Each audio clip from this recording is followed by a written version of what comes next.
Well. The NFL draft has come and gone, and thank y'all for tuning into the Sports Machine.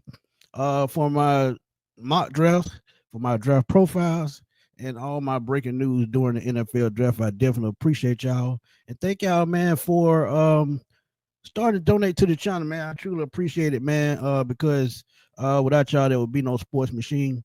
But there is a video that I saw the other day, and I'm just not getting around to it. Colin Cowherd did not like the Falcons trade with the LA Rams in the first round for James Pearce. And I got to give my quick reaction and thoughts on it because it kind of bothered me because, I mean, one thing about it, man, trades are going to come. And with the draft, I tell y'all all the time, it's a 50-50 shot. No matter if it's the first person in the draft, ex Cam Moore, or the last person drafted in this draft. It's all up to the player, the fit, the system, and the scheme. But before we get into it, man, before I give y'all my reaction, man, I want y'all to see this because look, this could have been anybody's opinion. You know, everybody had their own opinion, but I'm gonna keep it funky with y'all, man. Falcons had to do what they had to do, and he made the point for being wrong at the beginning of this statement. Just take a look right quick. See. So Atlanta's had a lousy pass rush forever. So I mean they have struggled with a. He already contradicted himself when he starts out with this take. They're looking at the Rams Falcons trade. Listen to what he just said. The Falcons pass rush has been terrible for how long? Forever. So listen, I'm gonna just get into it. I'm just keep letting it play. I just pass rush. So that is predictable. Remember, they got Matt Judon last year from the New England Patriots. Didn't work out. They thought would help. So listen to this, Colin. Listen to what Les Snead just did. So they traded with the Falcons. They get their second round pick, which is pick 46. They get next year's first round pick. So the Rams have 2 ones next year. So the Rams now have. You said they did not have a second round pick. The Rams. So the Rams get a second round pick now, pick 46. That's their first pick of this draft, and they get next year's Falcons. Wow. And that. What's wrong with that though? Like Terry Fontenot said last year with Michael Penix, they don't expect to be drafted that high again. Now they were at 15, but that's not as high as top 5, top 10. You in the middle of the pack. So why not make decisions before they need to be made? Yeah, next year's first may cost the Falcons draft pick, but at the same time, if this works out, who's going to be talking next year? Nobody. And when you have a win now window, which I still think is slightly open for the Falcons, a win now team, how else can you not build a winning franchise when you can get your player the year before and start building with that player? Because James Pearce, along with Jalen Walker, gives them 2 edge rushers that can come in and make an immediate impact. So that first round pick may sound bad at this point, but honestly, they had to do what they had to do to get a pass rusher, somebody that was high on their board. And, you know, I know he was taking off some people's board because of character issue that they feel did not fit their team. And we talked about character issues with the Falcons, man. Character issues is something that Arthur Blank do not play. So for them to go and do a deep dive on James Pearce Jr. and still draft him, move up to draft him, that says a lot about the organization. So to go get your player, you got to sometimes break your own rules. That will be a top 15 pick. You would think that seems to trade up to get James Pearce. Holy Colin, I think you actually know that though. You don't even know what the record going to be next year. So I don't agree. The 3rd to 4th best edge rusher in not a great edge rusher class. Jesus. I don't agree with that either. This edge rushing class to me is pretty solid. And like I say with all these players, man, if they land in the right scheme, who's going to lose? Nobody. If they fit in the scheme that they're drafted to and they have the coaches to, you know, coach them up to put forth their best effort, nobody loses. Because if they come out, say like if James Pearce comes out in 2025 and say let's say have 7.5 sacks That's a winning season for him. That's a complete season for him as an edge rusher because 7.5 sacks for a rookie is damn good. You got to remember they're transitioning to another level of football, so it's going to take a while for the transition to come over, to transition smoothly.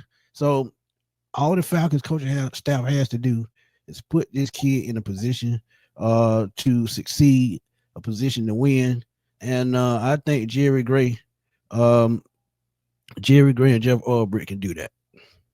I think it's crazy, but given a future first round pick to do it, like at least you could justify it in the room. James Pearce, decent rusher. I mean, at pick 25, you don't trade a future first round pick to trade up for a player in the 20s. That can't happen, especially up. I mean, but what else were they going to give up? What else are they going to give up? Maybe that's what the Rams asked for, and if that was the asking price, and if he was high on your board, why not go for it? And then after I, sat back and listened, James Pearce, they were going back and forth between James Pearce and Jalen Walker at number 15. Just think about that. The two players that you had neck and neck at one spot at 15, you end up with that second player at 26. So they did whatever they had to do to go get the highest player on their draft board at that point. So that's why I have no problem with it, because they know exactly what they want. They know what kind of scheme they're going to run. So look, it made sense in the long run. It'd be one thing if someone was falling because of like a Laramie Tunsil bong issue or something. You're like, well, this guy should have been the 4th pick in the draft. We're going all in. He's one of the most talented guys. That's crazy. Well, also, how can you say he's not talented? And that's what I'm taking from this. And this is my opinion. How can you say he's not talented? If he comes out last year, he's probably a top 10 pick. If he didn't have those character issues, he probably went top 10 this year. See, one thing about it, when you do interviews, evaluations, do background checks, things are going to come up. So is our team willing to put up with what comes with the baggage? Some teams do. And they feel like, I guess the Falcons feel like they have enough veterans in their locker room to help a guy like this who's had character issues in the past. And let's be real, kids going to be kids.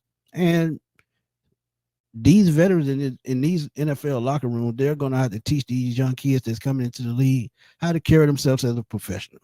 Now, if he gets around the right person and carries himself as a professional, end up making a Pro Bowl, being an all-pro type player, none of this is ever remembered by saying, oh, this was a mistake to draft him. So at the end of the day, man, it's about need, it's about what best fits your scheme, it's about your locker room, veteran to young guys mix. You have to have that right chemistry between the young guys and the older guys. So all of this is part of the NFL scouting process, the growing process, and building a team with what type players you need. And James Pearce was the type player that the Falcons need. But let's finish this off. And I feel like the Rams took Atlanta to the cleaners. How often, I don't ever remember a team getting another team's first round in pick. A bad draft for the 5th best edge rusher. The Falcons still got a 3rd round pick out of this, along with what they had already. So they still got the same 5 picks that they came into the draft with. And guess what? That 3rd round pick probably yielded another starting piece for this defense and Xavier Watts. So this is why this trade worked out for the Falcons. They get James Pearce at 26. Yeah, they give up their first next year, but hey, it is what it is. Then on top of that, the 3rd round pick in Xavier Watts, he's probably going to be a starter down the road.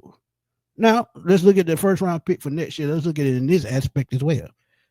They have a lot of cap space coming in 2026. Yeah, they don't have a 1st round pick, but guess what? With that extra cap space, they can go out and get a top veteran to come in and complete this team. So they know exactly what they're doing and what type of moves they're trying to make to keep this window open for a contending team, a possible playoff team, and hey, a possible Super Bowl team. So, these are the type takes that I hate. And honestly, they can keep it because, they're just sitting up talking pretty much like I am, but I'm trying to make sense of it. And I hope y'all, understand where I'm coming from because, at the end of the day, man, look, things happen and things change, but some things remain the same. And look, I think the Falcons made the right choice going after James Pearce, and I think they got a hell of a player to help keep this window open and to boost this pass rush and finally get out of purgatory. 42 sacks in 2023, all the way back down to 31. So maybe they can get back to that 40s this year in 2025.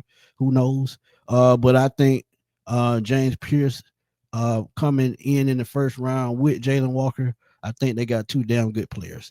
But that's my reaction to Colin Cowherd's trying to rip the Falcons about trading that pick. I agree with the trade. I love the trade. I think it gives us an all-pro type player that's going to be around Atlanta for a while. But y'all drop those comments, man. Let me know what y'all think. Let's have fun all the time like we always do on the Sports Machine, and continue to hit that subscribe button and hit that like button to help me get through the algorithm. I appreciate y'all for tuning in for this quick video, man. I will holler at y'all soon, man. Peace.